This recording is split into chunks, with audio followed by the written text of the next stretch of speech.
superstar. Person in history to win the Rumble match by running the table. At WrestleMania.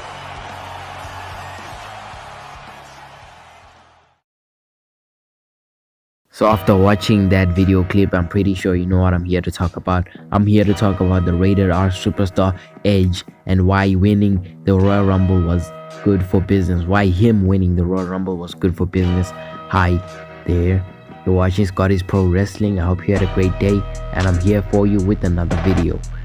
So I've been seeing a lot of complaints from the IWC saying that Edge shouldn't have won the Royal Rumble.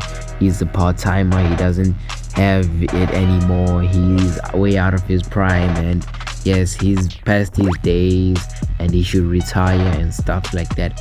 Well, I'm not sure if you guys saw them, but that's what I saw, and I'm going to simply disagree with that. Number one being that who else would have been there to win the Royal Rumble if not Edge? Tell me. And these few wrestlers were in my list. They were my picks for winning the Royal Rumble, but they didn't win. So yes, let me discuss. Cesaro, I hear a lot of people saying Cesaro should have won. I don't think that will happen. I don't even think it will happen anytime soon. Yes, maybe when Vince hangs up his jacket, yes, that's when Cesaro would win the Royal Rumble. But as long as Vince is still running the show, I don't think Cesaro will win the Royal Rumble. I don't know why Vince doesn't see the appeal in Cesaro, because Cesaro is really that good. He's a really great in-ring performer, and he hasn't held a world champion at this point. He was pretty over around that time, around 2015, and he didn't win. Shinsuke Nakamura, he won the Royal Rumble in 2018, and yes, he unsuccessfully cashed in that opportunity. I don't want to say cashed in because that's the Money in the Bank thing, but whatever. Yes, he unsuccessfully cashed in that opportunity and then turned heel and still lost, and he became mid-card champion, basically the United States champion and Intercontinental champion, and those runs were pretty meaningless. He was also tag team champion, pretty meaningless. Yes, they're building up Shinsuke Nakamura, but from where he was to winning the Royal Rumble, all of a sudden, like, fans wouldn't buy into that because it's pretty soon. Let them build him up, and then yes, he could be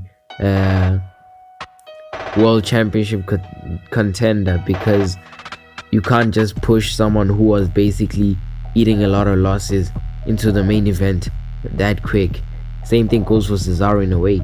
Last but not least, Daniel Bryan. I'm a huge Daniel Bryan fan. A lot of people wanted Daniel Bryan to win, and unfortunately he didn't. They've always wanted Daniel Bryan to win.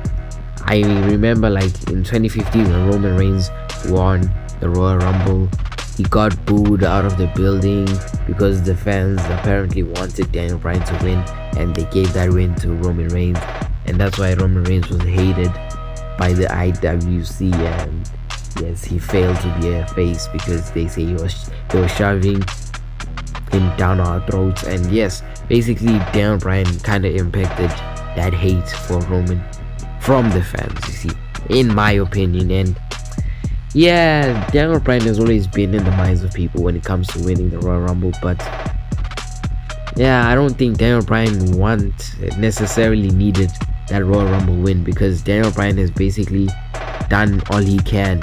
He has been doing some work backstage. Basically the likes of Cesaro, who I just spoke about, and Shinsuke Nakamura getting their opportunities right now, because of Daniel Bryan. In a way, he's kind of impacting them. So Daniel Bryan, I don't think it would have been necessary for him to win the Royal Rumble. It would kind of seem like he's overshadowing the people he's trying to put over, in a way, you see.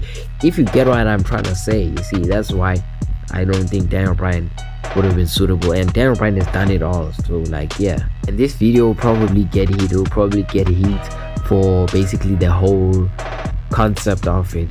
Yeah, that Edge winning the Royal Rumble was good because Edge is a Hall of Famer. He's basically out of his prime. He's sort of like a part-timer, and him winning the Royal Rumble was good. In my opinion, it really was good, because come to think of it, if he challenges Roman Reigns, that's one person I want Edge to challenge. If Edge challenges Roman Reigns, the story is simply there. It's simply there. Spear versus spear. That will basically be the headline of the whole story. But how I would book it, right? Edge wins the Royal Rumble. He goes on to challenge Roman Reigns for the Universal Championship.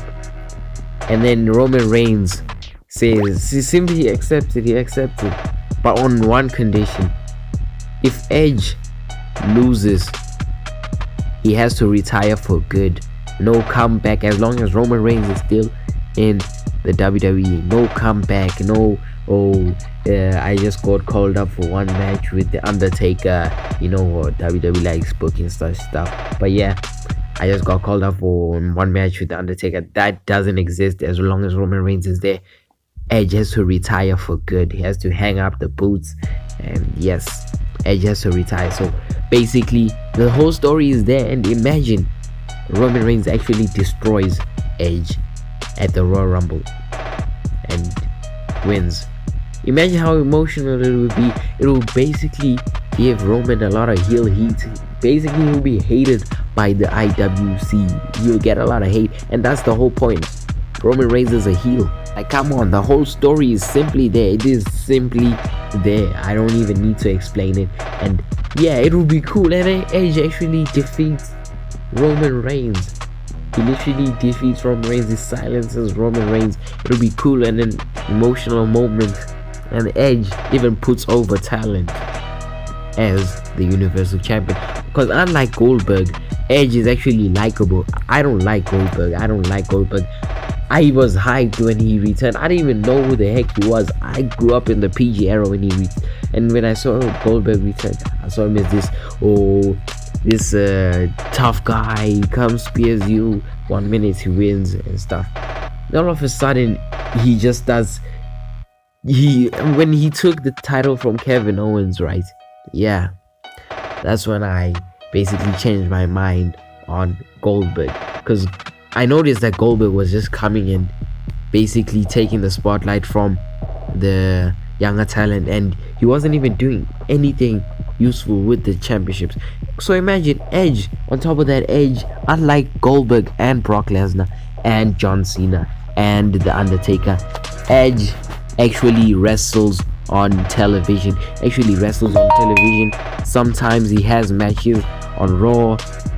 He can have matches at pay-per-views. Brock Lesnar barely comes on TV. Brock Lesnar barely comes on TV. Comes on TV whenever he wants, and apparently gets paid $500K for every appearance. That's what I've heard. I don't know. Yes, and all these other part-timers, they come like once in a while, and Edge is simply always there. Back during the pandemic, during the heights of the pandemic, he was there on TV with Randy Orton. So I wouldn't necessarily call Edge a part-timer. He's basically a full-timer in a way. Just that he is a Hall of Famer. That's why people consider him a part-timer. But Edge is a full-timer in my opinion. And with all that time that he's there, he can put over a lot of talent. Probably even, I don't know, change a bit of character along the way. He can like show this heelish side of his, like how he was back in the day, 2006. Yes, around that time. Yes, basically just give us a little dose of the old Edge. Yes, he can put over a lot of talent with that title reign. Like, I really think it'll be cool seeing Edge put over a lot of talent. And yes, Edge might be way past his time, and yes, but Edge can still do a lot for the business at this moment. And imagine, Christian also made his return at the Royal Rumble, meaning that Christian is sort of like clear. He's sort of clear. So yeah, imagine you have that feud between Christian and Edge.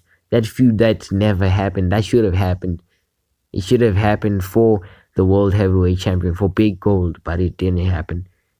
Imagine if we have it now. Yes, these two men are way past their prime, but it'll be cool. The story is really there.